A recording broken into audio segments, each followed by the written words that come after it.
Glória a Deus. O mais importante para Deus, é igual Jesus falou para os discípulos lá em Mateus 16. Muitos diziam assim, Jesus perguntou para eles assim: o que dizem que eu sou? Muitos falaram assim: tu és Elias, João Batista. Mas Jesus queria ouvir da boca dos discípulos. E Jesus perguntou para os discípulos: e eu, o que eu sou para vocês? Pedro disse: tu és Cristo, Filho de Deus vivo. Jesus respondeu: não foi nem a carne nem o sangue que te revelaste, mas sim o Pai que estás no céu. O mais importante para o Senhor é que você saiba quem é Ele. Mas quem é Ele por quê? Porque Ele faz as coisas para a minha vida, para as nossas vidas, porque Ele promove a nossa história? Não, é pelo que Ele é. Então tem gente que conhece Deus ou Jesus pelo que Ele faz. É diferente de você conhecer Ele pelo que Ele é. Eu acho interessante que em Filipenses, no capítulo 4, no versículo 10, Paulo ele fala sobre o cuidado de Deus para a vida daquele que confia nele. Eu vou ler aqui esse versículo rapidamente. Diz aqui, Filipenses 4, versículo 10, diz assim: e muito me regozijo no Senhor, pois finalmente renovaste o vosso cuidado a meu favor. Já tinhais cuidado antes, mas vos faltava oportunidade para mostrá-lo. Eu acho interessante que Paulo ele preserva nesse versículo o cuidado de Deus naquilo que eu e você precisamos. Eu acho interessante que no versículo 11 ele deixa bem claro que ele sabia o Deus que ele servia, ele sabia o Deus da história dele. Tanto que no versículo 11 ele diz assim: não digo isto por causa de necessidade, porque aprendi-me dar-me em todo sentido. Eu sei, eu estou instruído a passar qualquer situação. Então quando Paulo fala que ele está feliz pelo cuidado do Senhor, pelo favor do Senhor sobre a vida dele, não era pelo que Deus fazia pela vida dele, não. É porque ele sabia quem era ele, quem era o Deus que ele servia. Tanto que no versículo 12 e 13, ele diz assim: sei estar abatido, sei ter abundância, sei até padecer fome. Versículo 13, posso todas as coisas naquele que me fortalece. Mas por que ele falou isso? Posso todas as coisas naquele que me fortalece? Por causa das vitórias? Não, é porque ele sabia do Deus que ele servia. Deixa eu falar aqui para você. Nós precisamos ter essa palavra, estoicismo. Vou falar bem devagar para você entender. Estoicismo. Essa palavra é a mesma palavra que Paulo está falando aqui. Sei passar necessidade, sei ter abundância, em toda maneira, em todas as coisas aprendi, tanto a ter fartura, como ter fome, como padecer necessidade. Posso todas as coisas naquele que me fortalece. Então, Paulo me ensina a ter esse estoicismo. Então, estoicismo, o que é estoicismo? Está lá em Gálatas, capítulo 6, versículo 3. Lá diz assim: aquele que quer ser alguma coisa, não sendo, engana-se a si mesmo. Deixa eu falar algo aqui para você. Não se preocupe com os WhatsApp dos outros. Não se preocupa com as fotos que você vê dos outros.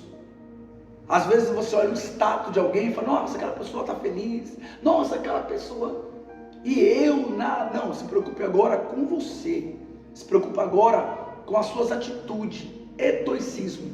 Então o que é, pastor, essa palavra estoicismo? Comportamento nas dificuldades. É isso que Deus quer de mim para você, que nós tenhamos um comportamento, um equilíbrio, uma equidade diante das dificuldades. Se você for ver Daniel nas covas dos leões, ele orava 3 vezes, continuou. Sadraque, Mesaque e Abidnego, lá na fornalha, eles continuando crendo. Estoicismo, continuam tendo esse equilíbrio. E de onde vem esse equilíbrio? Do Espírito Santo de Deus. É aquele consolador. E o consolador não é aquele que, quando você chora, ele fica fazendo carinho. Não, o consolador é aquele que fala para você: ei, levanta, ei, você pode, Então o Espírito Santo manda dizer para você que você pode, estoicismo, tenha um comportamento diferenciado, continua crendo, continua tendo essa equidade, esse equilíbrio. Eu acho interessante que Jó, diante das suas dificuldades, ele mostrou um estoicismo, um comportamento diferenciado, um comportamento que ninguém tinha diante das dificuldades. Deus hoje quer te dar estrutura. Por isso que Jesus falou para Pedro: não foi nem a carne nem o sangue que te revelaste, mas sim um Pai que estás no céu. E sobre esta pedra edificarei minha igreja, e as portas dos infernos não vão prevalecer. Deus está te dando equilíbrio mental no seu psique. Deus está te dando equilíbrio. Deus está te dando paz que excede todo entendimento. Vai guardar os seus sentidos, vai guardar o seu coração. E para me finalizar, eu quero deixar aqui 6 pontos de Jó, 6 pontos de estoicismo. Primeiro ponto: família e amigos. Mesmo assim, diante das dificuldades dele, ele conseguiu orar. Lá em Jó, no capítulo 42, ele ainda orou pela família e pelos amigos. Aí você fala assim: como eu vou orar? Como eu vou pregar? Como eu vou falar? Olha a minha vida. Sabe o que Deus está falando? Preparai o caminho do Senhor, voz do que clama no deserto. Ah, eu estou no deserto, então prepara o caminho do Senhor. Lógico que está falando de João Batista, mas eu quero trazer para você estoicismo, equilíbrio. É para você fazer. Jó mostrou para nós aqui, primeira qualidade de Jó no estoicismo. Primeiro, equinoses. Ele esvaziou dele mesmo e foi lá orar pelos amigos. E a Bíblia diz que quando ele orava, a vida do cativeiro de Jó foi mudada. Assim é você. Para de se esconder atrás dos seus problemas. Se levanta, que tudo você pode. Segunda, pontos de Jó no estoicismo, no comportamento dele: intimidade com Deus. Jó não se conformou mesmo. Ele foi fazer pergunta para Deus, mas Deus respondeu ele: aonde estava tu quando eu formei a terra? E Deus manda dizer para você: por que tanta pergunta? Aonde estava tu quando Deus formou a terra? Terceiro comportamento de Jó: sonhou. Jó, mesmo na dificuldade, ele olhou para a mulher dele e falou assim: você fala como uma louca. O bem você aceitou e o mal você não quer aceitar? Calma, Deus está no controle. Deus manda dizer para você, irmãos, para você aí, irmã, Deus está no controle. E eu sei que você tem dado conselho para o seu filho, eu sei que você tem dado conselho para o seu esposo, eu sei que você tem dado conselho para a sua família e parece que ninguém te ouve. Mas Deus hoje manda dizer para você que é para você continuar a sonhar. Sonha, ainda que ninguém acredita. Não precisa ninguém acreditar. O céu já acredita em você. Quarto tópico do estoicismo de Jó. Sabe qual foi? Se alegrar. Para pensar. Um homem que perdeu tudo.